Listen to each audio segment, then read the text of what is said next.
Bismillahirrahmanirrahim. Assalamualaikum warahmatullahi wabarakatuh. Alhamdulillahilladzi arsala rasulahu bil huda wa dinil haq yudhhirahu 'alad dini kullih wa kafa billahi syahida. Asyhadu an la ilaha illallah wahdah la syarikalah wa asyhadu anna Muhammadan abduhu wa rasuluh la nabiyya wa la rasula ba'dah, amma ba'du. Sahabat Robi Rodiyah yang dirahmati oleh Allah dimanapun berada, pada kajian ini kita akan membahas tentang kajian sirah. Seperti kita ketahui, Indonesia termasuk negara yang selama 3,5 abad dijajah oleh imperialisme Barat, di mana Indonesia sebagai negara mayoritas Muslim dijajah begitu lama oleh Barat dengan peradaban di dalamnya. Maka kita akan mengkaji bagaimana umat Islam yang selama 15 abad menguasai peradaban kemudian digantikan atau dikalahkan oleh peradaban Barat yang menguasai negara-negara Muslim, sampai kemudian hingga hari ini kita masih merasakan dampak dan akibat dari imperialisme modern Barat. Hingga saat ini kita merasakan, terutama di bidang pendidikan. Sahabat Robi Rodiyah dimanapun yang berada, ketika Barat mengalami sebuah fase the dark age atau fase kegelapan selama 15 abad, dan kemudian melihat Islam tampil dengan gemilang, dengan ilmu, dan juga dengan peradaban yang melahirkan Ibnu Sina, ahli di bidang kedokteran, Imam Syafi'i yang ahli di bidang fikih dan ilmu tafakuh fidinnya, ada Imam Ghazali dan sebagainya, ilmuwan-ilmuwan Muslim yang luar biasa tadi. Maka kita akan mengkaji bagaimana mereka terbentuk dan bagaimana mereka pula akhirnya menjadi seorang ilmuwan, dan Barat mengkaji itu sehingga akhirnya Islam takluk dan kalah peradaban Barat hingga saat ini. Sebelum melakukan imperialisme, Inggris dan Perancis kemudian membuat suatu penelitian, yang penelitian itu diterbitkan dalam buku Islam As-Sauri, buku yang kemudian 75 tahun ini tidak boleh diterbitkan. Buku ini kemudian memuat penelitian tentang bagaimana Inggris dan Prancis membagi dua wilayah Muslim tadi, yang Inggris ke daerah Asia, yang Prancis ke daerah Afrika yang mayoritas dihuni oleh Muslim. Inggris kemudian mendapati hasil dari penelitian bahwa kuatnya peradaban Islam disebabkan oleh dua hal, yaitu penguasaan atas Al-Quran dan bahasa Arab. Jadi Inggris dan Perancis kemudian menyimpulkan bahwa letak kekuatan peradaban Islam yang gemilang 15 abad memimpin dunia ini itu disebabkan karena Al-Quran dan bahasa Arab. Maka mereka kemudian membuat rencana bagaimana supaya umat Islam dia tetap dalam Islamnya, tapi kemudian dijauhkan dari Al-Quran dan bahasa Arab.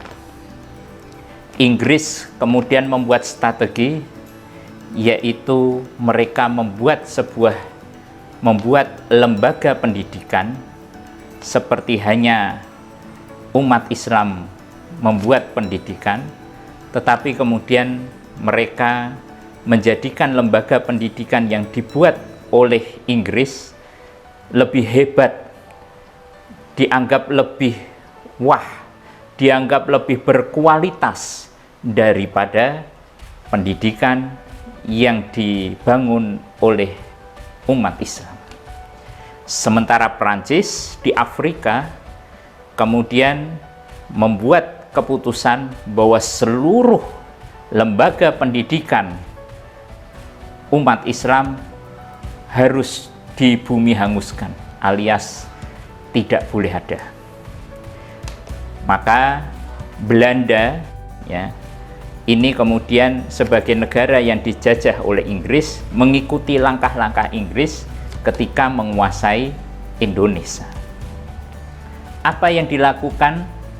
Yang pertama, kemudian umat Islam saat itu sudah memiliki ribuan pondok pesantren.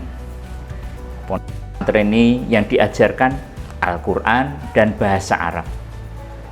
Karena tujuan Inggris untuk menguasai Indonesia ini harus menjauhkan umat Islam dari Al-Quran dan bahasa Arab, maka kemudian ketika masuk, Inggris membuat lembaga pendidikan yang kemudian dikenal dengan state education atau lembaga pendidikan negeri milik pemerintah Inggris atau Hindia Belanda.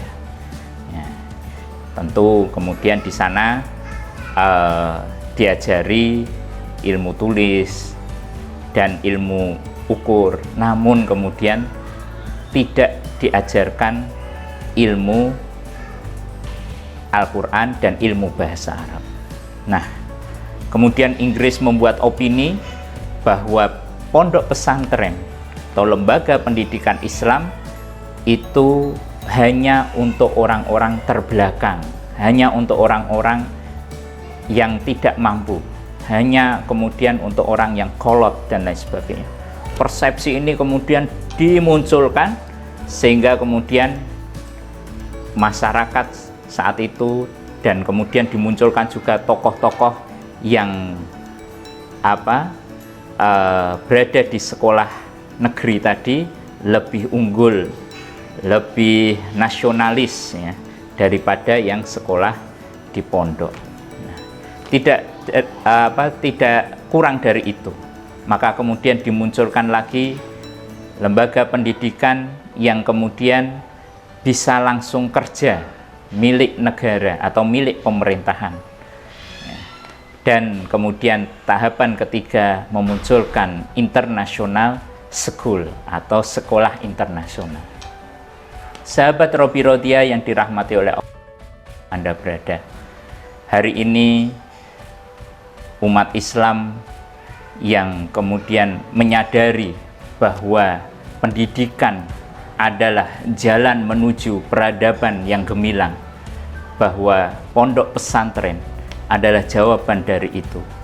Maka dengan kembali kepada menguatkan Al-Quran dan bahasa Arab, fa insya Allah lembaga pendidikan Islam, pondok pesantren yang kemudian juga mengajarkan bahasa Arab dan Al-Quran ini insya Allah menjadi muncul kader-kader yang menguasai Al-Quran, bahasa Arab, dan menguasai peradaban dunia.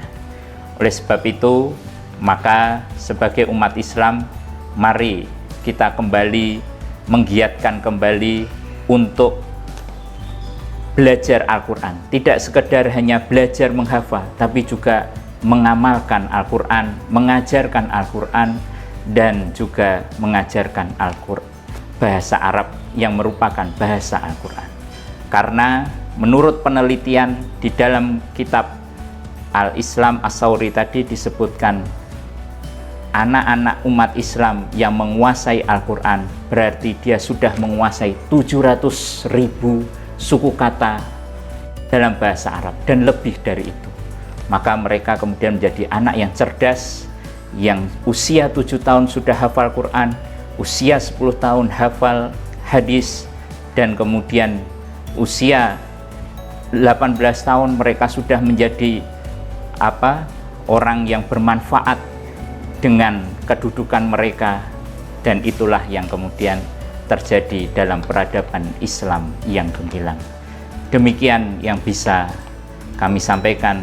Semoga kita menjadikan Islam sebagai bukan hanya sebagai keyakinan, tetapi sebagai ideologi, mabda, yaitu sebagai sistem kehidupan yang mengatur kehidupan kita, dan jadikanlah Al-Quran dan bahasa Arab sebagai jalan untuk kita menguasai peradaban dunia ini.